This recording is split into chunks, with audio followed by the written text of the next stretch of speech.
ሰላም ላንተ እንኳን ወደዚህ ቻናል በሰላም መጣ።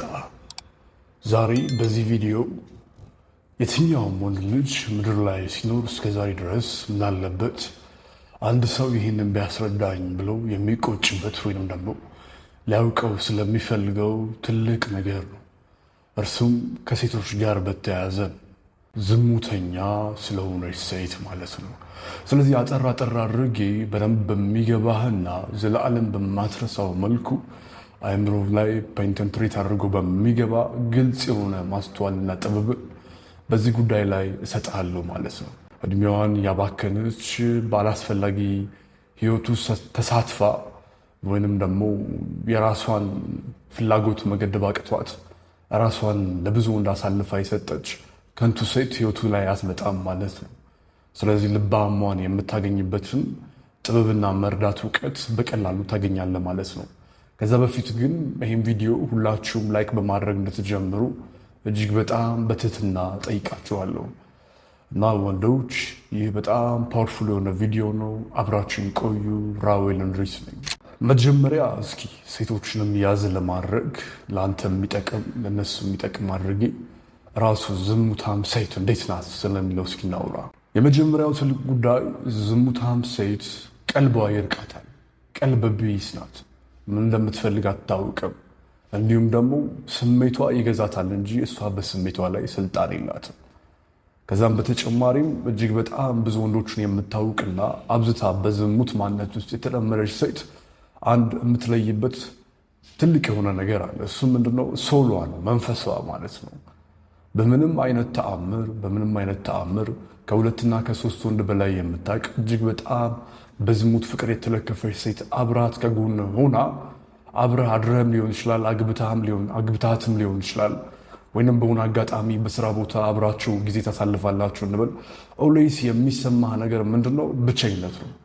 አብሮ ሰው ያለ አይመስልም። እንዲሁም ደግሞ አይኖቿ ብዙውን ጊዜ የደፈረሱ ናቸው። በምንም አይነት ተአምር ንጹህ ያልሆነች ሴት በየትኛውም አይነት ፖሲቢሊቲ በጣም ጥቂት ነው አይኖቿ ንጹህ የሆነ የምታገኘው።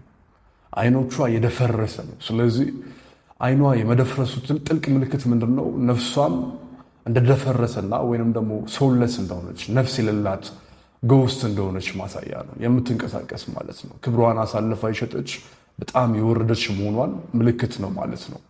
ሌላ ዝሙታም ሴት ከሚያጋጥማት አደገኛ የሆነ ባህሪ ምንድነው? ከቀልቧ መራቅ ጀምሮ ወይንም ደግሞ የምትፈልገውን ነገር ወደ አለማወቅ ከመምጣት ቀጥሎ ምንድነው? እርሱም ትልቁ ጉዳይ ስኬት ይርቃታል። ከዛ በኋላ ነዳጅ ማደያዋ ነው የምትጠቀም። በጣም ነው ስኬት የሚርቃት፣ በጣም ነው የሚሸሻት ስኬት። ከዛም ሳትፈልግ ልቧ ሳይፈቅድ ነፍሷ አይሆንሽም ይህ ሰው ያለች ፈገግ እያለች በጥርሷ እያታለለች እንዲሁም ደግሞ አላስፈላጊ የሆነ ማህበረሰቡ የጫነብንን ፍቅርን የማይሰሩ ወሲባዊ ልማዶች አሉ። ብዙዎቻችሁ የምትወዷቸው በፖርኖግራፊ ተጽዕኖ ምክንያት እንዲሁም ደግሞ ላይክ የተለያዩ ራሳቸውን አሳልፈው በቃ ለዚህ ለምስል ያጋለጡ ሴቶች ቢሄቪየር የሚያሳዩን አሉ። የፖርን ስታር ኢንዱስትሪ የምንለው አይደለ? እነሱን ሴክሹዋል ዲዛይሮቻችንን ተደብቀን የምናያቸውን ሳትስፋይድ እያደረጉልን ገንዘብ ስለመስራት ነው የሚያስቡት። ወይንም ደግሞ ቀልቧ ስለራቃትና የኔ የምትለው ምንም አይነት ነፍስ የላትም። ምንም አይነት ነፍስ የሌላት ሴት ደግሞ ዝሙታም ሴት እንደዛ ናት። ምንም አይነት ነፍስ የሌላት ሴት ደግሞ በዝሙት ፍቅር በጥልቁ የተለከፈች ማለት ነው።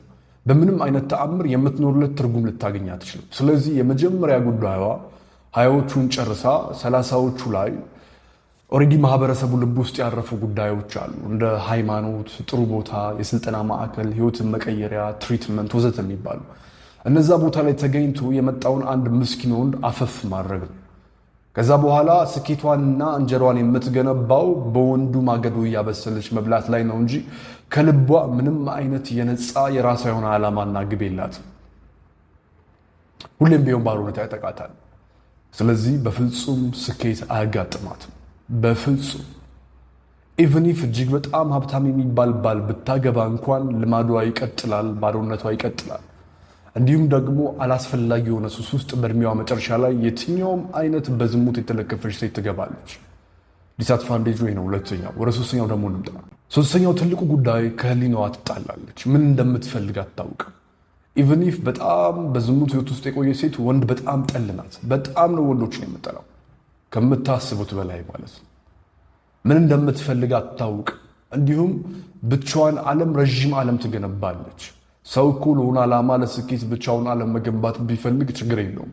ነገር ግን ሴክሹዋሊ ፊዚካሊ የተለያዩ ሱሶች፣ ሰብስታንሶች የብቻዋ ከፍተኛ የሆነ ዓለም አላት ከማቴሪያሎች ጋር የምታደርገው ሳይኮሎጂዋን የሚጎዳ እና በምንም አይነት ተአምር ህሊናዋ ረፍት የለውም በምንም አይነት መንገድ።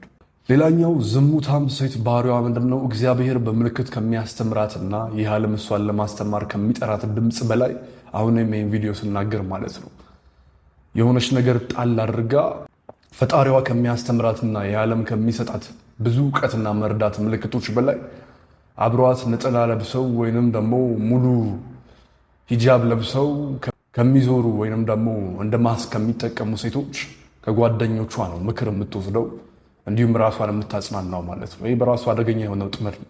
ሌላኛው በጣም ዝሙታም የሆነ ሴት ዲስአድቫንቴጁ ምንድነው? ቤቷ በመርገም እና በበሽታ የተሞላ ነው። ሁሌም ቢሆን ትታመማለች፣ ሁሌም ያማታል። በተለይ እድሜዋ እየገፋ በመጣ ቁጥር በጣም በሽተኛ ናት። በብዙ መንገዶች ትሰቃያለች። እንዲሁም ደግሞ ልጆቿ አይወዷትም። እንዲሁም ደግሞ ልጆቿ በጊዜ ነው ራሳቸው ባለጌዎች፣ ስዶች የሚሆኑት። በተለይም ሴት ልጇ በልጅነቷ ክብሯን ታጣለች። ይህ ክብርን ማጣት እስከ 7 ትውልድ ይቀጥላል ማለት ነው። በሽተኛ ነው የምትሆነው ሙሉ ዘር ማንዘሯ ማለት ነው። ሌላው ትልቁ ጉዳይ ዝሙታም ሴት ዲስአድቫንቴጁ ምንድነው? መፍትሄ የምታደርገው ግሳንግስና ሟርትን ነው። በየቦታው አትዋጣትም። በየቦታው የተለያዩ ሪሰርቾችን ተመልከቱ። ኢትዮጵያ ውስጥ ያለ ጠንቋይ ቤት ብትሄዱ 100 ሰው ካለ ከዛው 90ው ሴት ነው እና አብዛኞቹ የመጡት ባሌ ውጭ እያለ ነው እንዴት ነው ነገሩ ብለው ነው። አብዛኞቹ የመጡት ይሄው እንዲሆነኛል አይሆነኝም ወይ ነው። አብዛኞቹ የመጡት እንዴት ነው ሰው ያስር የማስቀረው ከወንድ ጋር የተያያዘ ነው። ኢቭን ህልማቸውን ለማሳካት እንኳን አይደለም እዛ ቦታ ላይ ብዙ የሚገኙት ምንም ሶል ስለሌላቸው። ነፍስ የሌለው ሰው ደግሞ ህልምን የማሳካት ፓሽኔትድ መሆን ስለማይችልና በጣም ራሱን በድብቅ ስለሚጠላ ከላይ ጊዜ ውብ መስሎ ቢታይም ግዴታ የሆነ ሰው ላይ ተንጠልጥሎ መሆን አለበት እንጀራውን የሚገነባው እና እሱን ለማሳካት ማለት ነው። ይህ እንግዲህ ስለ ዝሙታም ሴት ዲስአድቫንቴጅ ወይንም ደግሞ ያለውን አደገኛ የሆነ መንገድ ነው ያስረዳኋችሁ። ወደ ሌላኛው ሀሳብ ደግሞ እንጣ። ዝሙታም ሴት አሁን የሚያስቸግራት ሌላኛው ነገር ምንድን ነው? አሁን ደግሞ ወደ እነሱ እንምጣና የመጀመሪያው ደንቆሮ ያደርጋታል። ማንንም የማታዳምጥ ያደርጋታል። ኢቭን ኢፍ አልቅሳ አዝና ተጸጸኩኝ ብላ ሁሉ ነገሮችን ሁሉ ታበላሻለች። እንዲሁም በጣም ከድንቅሩና ብዛት እውነታ ላይ የሌለ ፋንታሲ ፈጥራለች አይምሮዋ ላይ። ኢቭን ኢፍ አብሯት ሊያድናት የመጣን የሆነ የእግዚአብሔር ሰው በሉት የፈጣሪ ሰው እሱ ሰዲዩስ አድርጎ ወደዛ ነገር እስከ ማምጣት ድረስ ትመጣለች። እሱን አማሉ ምናምን ታስባለች፣ ሙድም ትይዛለች። በተለያዩ የማህበረሰብ እሴትና እውቀት መርዳቶች ላይ ሙድ ትይዛለች። የመጀመሪያዋ ስራ የትኛውም ሴት ብዙ ወንዶችን ልክ ማወቅ ስትጀምር ከ2 እና ከ3 በላይ እንዲሁም ላይክ ቫጂናል እንትኗ መስሎቿ የሰፉ ነፍሷ የተመጠጠ በመጣ ቅጽበት የምትሆነው የመጀመሪያው ትልቁ ነገር ምንድነው? አደገኛ ሃይማኖተኛ ካባት ልብሳለች። ሁለተኛውስ እጅግ በጣም ደንቆሮ ትሆናለች። በድብቅ ከጓደኞቿ ጋር በሃይማኖተኞችና በእውነተኞች ሲቀልዱ ነው የሚውሉት። ክላሴ ነው። ሌላኛው በባሏ ላይ አመፀኛ ነች። ኢቭን እስከ መፋታት ይደርሳሉ። እጅግ በጣም አመፀኛ ነች ዝሙታም ሴት በባሏ ላይ። ምክንያቱም ብዙ አይነት የህይወት ልምዶች ስላላት ከሰያጥናኤል ጋርም ከመላእኮችም ጋርም ከደጎች ጋርም ከክፎች ጋርም ከሌባውም ጋር ከወንበዴውም ጋር ከደጉም ጋር ሁሌ ንጽጽር ውስጥ ነው ያለችው። እረፍት አይሰማትም። በቂ ያልሆነ ነው ይመስላት። አምላኳ የሰጣትን የህይወት አጋሯን ለመቀበል ልቧ ይዳዳል፣ ይንሸራተታል። በዛ ላይ ደግሞ ሶሏን አታለች ብያቸዋለሁ። ነፍስ ታጣለች። አንድ ሴት በጣም በወሲብ ፍቅር ስትለከፍ ማለት ነው፣ ወይንም ብዙ መንገድ ስትጓዝ ነፍስ እያጣች ትመጣለች። ኢቭን ኢፍ የቫጂናል ሴክሹዋል እንትኗ አላረ ማህፀኗ ራሱ እስከ 7 ሴንቲሜትር ነበር ናቹራሊ ማለት ነው። ከዛ ከ7 እስከ 10 ያንዳንዶች በቃ ይሄ ነው ሊሚቱ ሳይንሱም የሚያስተምረው። ከዛ በኋላ በብዙ መለጠጥ ውስጥ በብዙ ስሜት ወደ ማጣት ትመጣለች። አንድ ከንፈር ብርቋ ነበር፣ አንድ ብዙ ነገር ብርቋ ነበር፣ መታቀፍ ብርቋ ነበር፣ መርዳት ብርቋ ነበር። ከዛ ፋይናሊ ግን ወደ ምን ዓለም ውስጥ ትመጣለች? እነዚህ ሁሉ ስሜት ያጥማታል። ሴክሹዋል እንቅስቃሴው አክቲቪቲው ራሱ አይጥማትም፣ ደስም አይላትም። የባሏ ምክንያቱም እሱ ያከብራታል፣ ሚስቱ ናት፣ ይፈራል። ቢፈልግ ራሱ ፍላጎቱን ይደብቃል። ስለዚህ ነገር በሙሉ ይምታታል። ያኔም በባሏ ላይ አመፀኛ ትሆናለች ማለት ነው። ምክንያቱም ነፍስ ስለሌላት ስጋ ብቻ ስለሆነች የስጋዋን ክፉ የሆነና እጅግ በጣም ጥልቅ የሆኑ ውስብስብ ምኞቶች ማሟላት ካልቻለ ልቧ ይዳዳል፣ መሸሽ ትጀምራለች፣ ቆሻሻነቷ ያንጸባርቃል ማለት ነው። ምናልባት ወደፊት ሚስት ምን አይነት እንደሆነች ወይንም ደግሞ ከረንት ላይ አብራ ያለችው ሴት ምን አይነት እንደሆነች ማወቅ ከፈለክ ወይንም የሆነን ሰው ጀጅ አድርገ ነገሩ እንዲገባ ከነዚህ ፒላሮች አንጻር ማለት ነው። ምክንያቱም እውነተኛ የሆኑ የተፈተኑ ብዙ የተለፋባቸው እውነተኛ ሀሳብ ስለሆኑ ማለት ነው። ስለ አመንዝራ ሴት ዲቴክት ለማድረግ ወይንም ለማወቅ እነዚህ ሜቶዶች ልትጠቀም ትችላለህ። በተለይ ትዳር ውስጥ ከሆነ ያለው ማለት ነው። ወይም ወደፊት ትዳር ውስጥ የምትገቡ ወንዶች አሊያም ደግሞ ያሰባችሁ ወይንም እዛ ውስጥ ያላችሁ ወይንም በግላችሁ አብራችሁ መኖር የጀመራችሁ ማለት ነው። የመጀመሪያው ትልቅ ጉዳይ አመንዝራ ሴት ቤቷ ስትገባ እንደ ኤሊ ያደርጋታል። ድካም ይላታል። ስንፍና ያጠቃታል። ቀድሞ ታሳይ የነበረው የትኛውም አይነት እንክብካቤ ኢቭን ከ3 ወር በላይ መቆየት አይችልም፣ በሺህ ተአምር ብትሞክር ማለት ነው። ስለዚህ ቤቷ ስትገባ እንደ ኤሊ ያደርጋታል፣ ድካም ይጫጫናታል።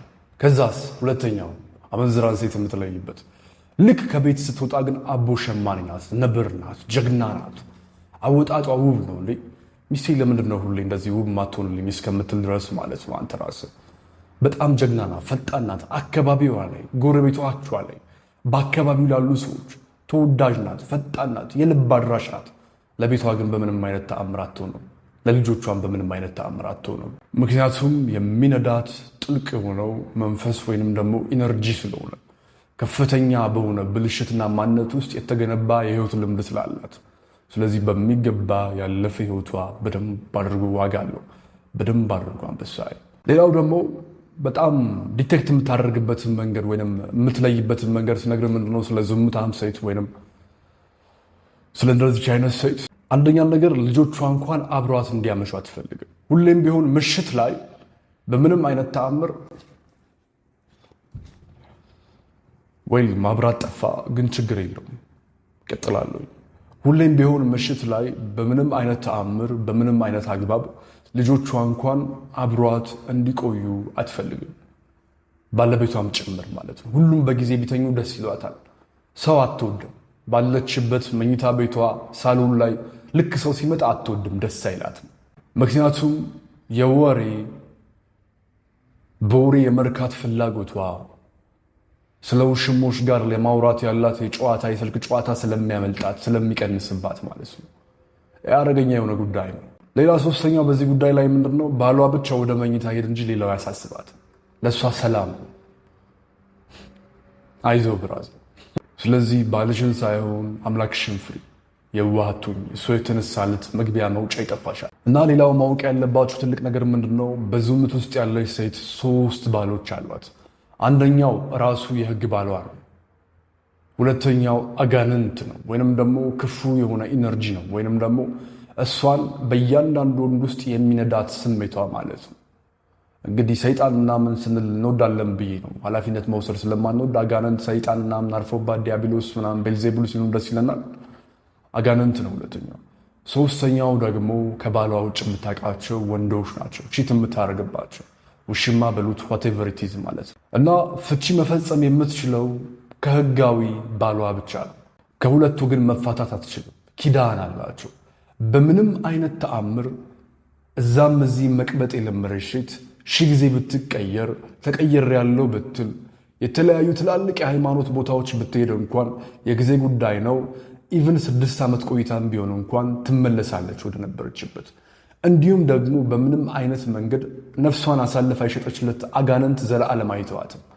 ወይንም ያ መወስለት ወይንም ያ ክብር ማሳጣት ወሲብን ክብር ማሳጣት ዋጋውን ያለ መርዳት ማንነቷ ዘለዓለም አይፋታትም። የቺት የምታደርጋቸው የውሽሞቹ ጉዳይ ደግሞ አብሯት ዘለዓለም ይከተሏታል። የሆነ ቀን ይቀዘቅዛል፣ የሆነ ነገር ትለውጣለች፣ የሆነ ቀን አምላክ ይቅር በለኝ ብላ ታለቅሳለች፣ የሆነ ቀን እንደ ሃይማኖቷ ገዳም ወይንም ተውበት ታደርጋለች፣ የሆነ ቀን ደግሞ ትሄዳለች፣ የሆነ ቀን ትዋለች፣ የሆነ ቀን ኢነርጂ ቼንጂንግ የሚል ሙቭመንት ትገባና ራሷን ትጠብቃለች፣ ተመልሳም ትመጣለች። ከሁለቱ ባሎቿ በፍጹም መፋታት አትችልም። ይሄ በደንብ ይግባ አንበሳ። ሴቶች ይህን ሲሰሙ እጅግ በጣም ነው የሚጠሉት፣ እጅግ በጣም ነው የሚናደዱት። ሴቶች ማለት ዝሙታም ሴቶች ከ3 ከ4 ወንድ በላይ የሚያውቁ እንዲሁም ደግሞ በጣም ተደብቀው እንደው በግልጽ ያሉትማ በጣም መልካሞች ናቸው። ይሄ ተደብቀው የሚልከሰከሱት እነሱ ይህም በጣም ነው የሚጠሉት። ስለዚህ መጠላትን ችግር የለውም ብዬ ነው እየነገርኩ ያለሁት። ከልብ አዳምጠኝ። ስለዚህ ከሁለቱ ዘላለም መፋታት አትችልም። ኪዳን አላቸው። አንድ መንገድ ግን ብቻ አለ ነፃ የሚያወጣ፣ እርሱም ወደ አምላኳ መቅረብና ለተወሰኑ ዓመታት ከሁሉም ነገር ልቆ ራስን ወደ ማሸነፍ የመምጣት ልምምድ ነው። ከዛም በኋላ ወደ አምላኳ መቅረብ ነው። ከዛም በኋላ ያደረገቻትን ነገር በሙሉ በዙሪያ የነበሩትን ሰዎች በሙሉ ያለፈ ሕይወቷን በግልጽ ተናግራ የሚቀበላት እውነተኛ ባል መፈለግ ነው። ከዛ በኋላ እርሱ በግልጽ ሲነገረው ይቀበላታል፣ ያምናታል። ያኔ ስሜቱ እውነተኛ ይሆናል። በነገራችን ላይ ግልጽነት። ከዛ በኋላ የእሱ ኢነርጂ ወይም እሱ ላይ ያለው መንፈስ የእሷን ጎዶሎ መንፈስ እየሞላ ወደ ሰላም ልትመጣ ትችላለች። ከዚህ ውጭ በምንም አይነት አግባብ አትድንም። ትልቅ የሆነ ሚስጥር ነው። አንበሳዬ ለሕይወትህ ማስታወሻነት ይቀመጥልህ። አብሬያችሁ የቆየሁት ራዊል እንድሪስ ነበርኩኝ። አይ ቲንክ ማብራት መጣ። ልክ ስጨርስ ማብራት መጣ እና ሁላችሁንም አብራችሁኝ ስላላችሁ እጅግ በጣም ከልብ አመሰግናለሁ። ለየትኛውም የማማከር አገልግሎት በዚህ የቴሌግራም አካውንት ፎር ካውንስሊንግ ብላችሁ መላክ ትችላላችሁ። ፈጣሪ ያክብርልኝ።